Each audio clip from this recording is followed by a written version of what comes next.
We are about to go into Flight 93 National Memorial. It's right up the road. I'll see you there.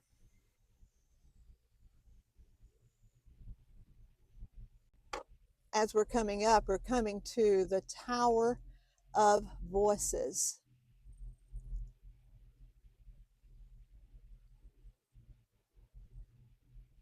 It's a beautiful day here in Shanksville, Pennsylvania. I don't know what you were doing on September the 11th in 2001. If you are 30 years old or older, you probably remember this day very well.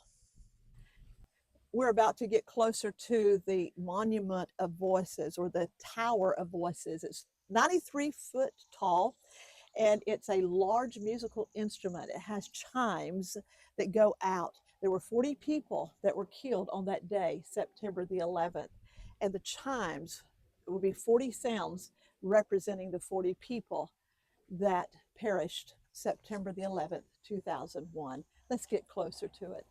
It is so peaceful out here. I don't know if you can pick up the serenity that you feel. It's almost a place that we should reverence, thinking about the lives that were lost needlessly. Needlessly. Let's not forget what happened. I know it was 24 years ago as we're recording this, but many times it seems like it was just yesterday. We're going up to the Tower of Voices. Basically, this is one huge, large, 93 foot tall wind chime. It requires the wind, as this poster says, of 12 to 15-mile-hour wind for the chimes to begin to be heard. Let's go closer.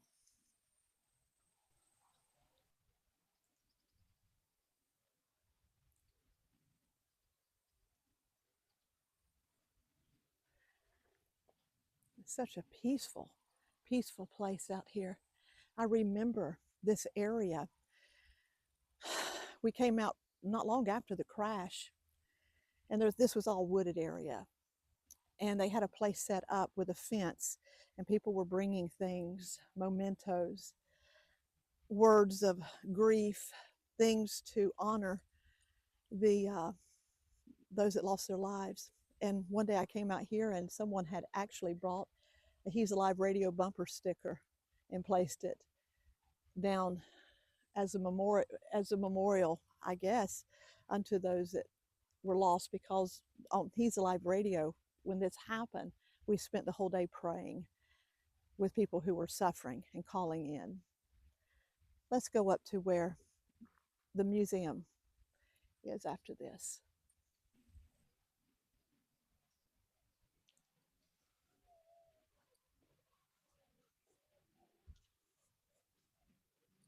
So here we are at the first place you come into after you come through the parking lot and the visitor center. But if you'll look straight down there, we'll go through there where you have the wall that has a memorial for each one, passengers and crew, that gave their lives that day. Then you move a little far this way and you'll see the area where the airplane actually went down.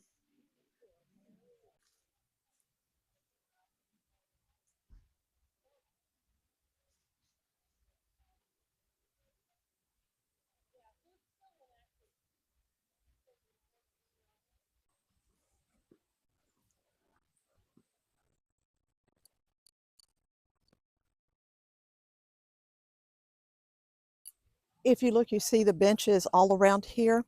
President Bush stood here, and I believe maybe Obama later, but family members of the victims came for the dedication, and this is where they sat. You can see down here where people have left mementos in honor of those that passed on September the 11th.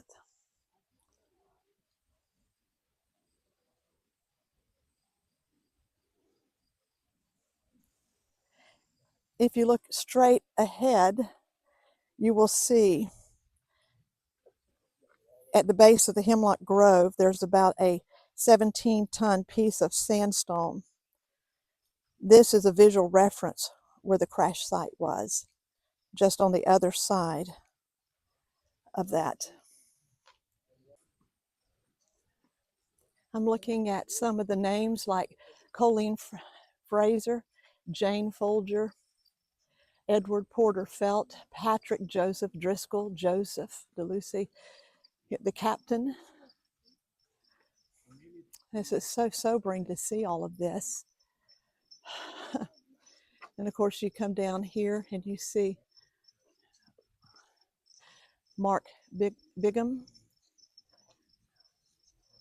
Alan Anthony Bevan, and then the infamous Todd Beamer, the one who led them in the Lord's Prayer as they devised a way to overtake the cockpit where the Al-Qaeda terrorists were about to take the plane and, they believe, drive it to the White House.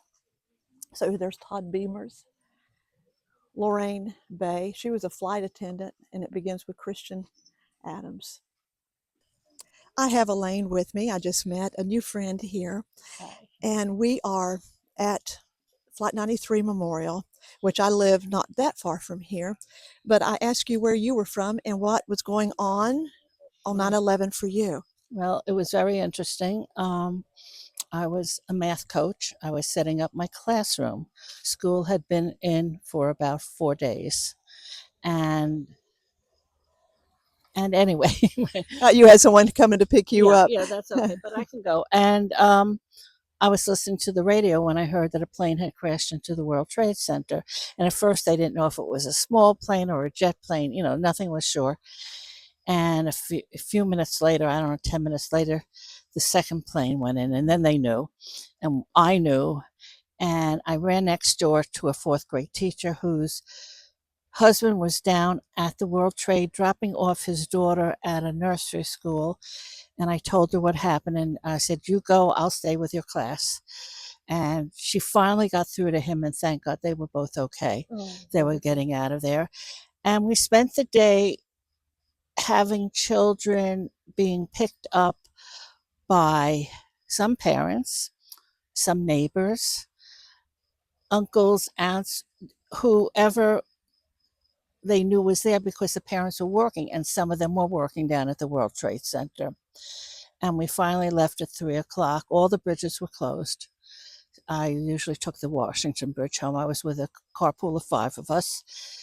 And we started going home, and it was very eerie because we were on a major highway called the Major Deegan, and going into the city, there was nothing coming in, and going out, pretty much nothing. But on our way there, we saw people walking covered in ash, cars covered in ash, and it was just surreal. We couldn't even comprehend what had just happened. And of course, by then we heard about the Pentagon, and we heard about Flight 93. And by the time I got home, I just crawled into bed and put on the TV for the rest of the night and just listened. And there was nothing. Every once in a while, you'd hear a fighter jet going above, but nothing. All the airplanes were stopped, and it was just amazing. I remember even going outside thinking, this is the first day of my life that there's been no airplanes in the sky above us. Right. It was, and the sky was pitch dark, and it was just so quiet and eerie. And the next day we had off from school, but the day after, the 13th, we had to go in. Really? Yep. And Mayor Giuliani said all teachers, all city workers must report. And the police were not happy that we were coming in, because we were causing traffic, coming in, and they're trying to keep people out because it still wasn't fully settled what this was all about. So it was a harrowing experience. My sons worked in Midtown Manhattan, and they had to walk home into Queens, which was across the Queensboro Bridge because none of the subways were working. Oh, Yeah. So it was a very, very touching, horrifying time. And in June, my partner and I went for his birthday. We went to the World Trade Center, and that tour was amazing. mhm. And yeah, I relived the whole thing because you had the pictures, and today also. Yes, I think we have not been the same. I know flying has not been the same. No, definitely not. Definitely not. And I was never a good flyer. Now I'm like not a great flyer. I'm always looking around who's going to be on my plane and everything. But it's, it shows how vulnerable you are. Yeah. And we can't take life for granted because we don't know from one day to the next what's going to happen. And Elaine, I am so grateful I met you today. I am too. Thank you. And you can find me on Together with Sharon YouTube. Okay. I will look for you there. Okay, And Sharon. and you will see me the week of 9/11. We're Okay. here together. Thank Right. you. Thank you so much. And you have a good day. You too. Yeah. And if you haven't been to this part of Pennsylvania, not far from Johnstown, actually between Somerset and Johnstown, Pennsylvania, where you can go to the memorial site where Flight 93 went down, I pray that this kind of took you back. One thing I remember myself about 9/11 is that, as I may have mentioned before, the radio station we were at, He's Alive Radio, and out of all the days that we were on the air, the phone lines stayed busy. People were fearful. America was under attack. We didn't know what was coming next. We even had calls from overseas where we had done missionary work, and people were worried about us, not knowing how close we were to this attack. But the one thing I remember is how the churches were filled. We opened our church up that day, and people came in and prayed during the day. And we had someone there to lead in prayer all day long and pray for people and with people that needed prayer. But not only that, we had a prayer service that night at church, and I have never seen a midweek service filled like that night was. In fact, we had pastors of local churches that came and joined us for prayer that night. The next Sunday, the church was filled. People who had not been to church ever that I had seen or ever at our church were there. People who seldom went to church were there. People who were in a backslid condition, they were there. Church was filled. Sunday after that, yep, there was more people coming the Sunday after that, but it quickly died off. When the threat was over, then they didn't need God. See, America turned to God, but didn't repent. They weren't changed.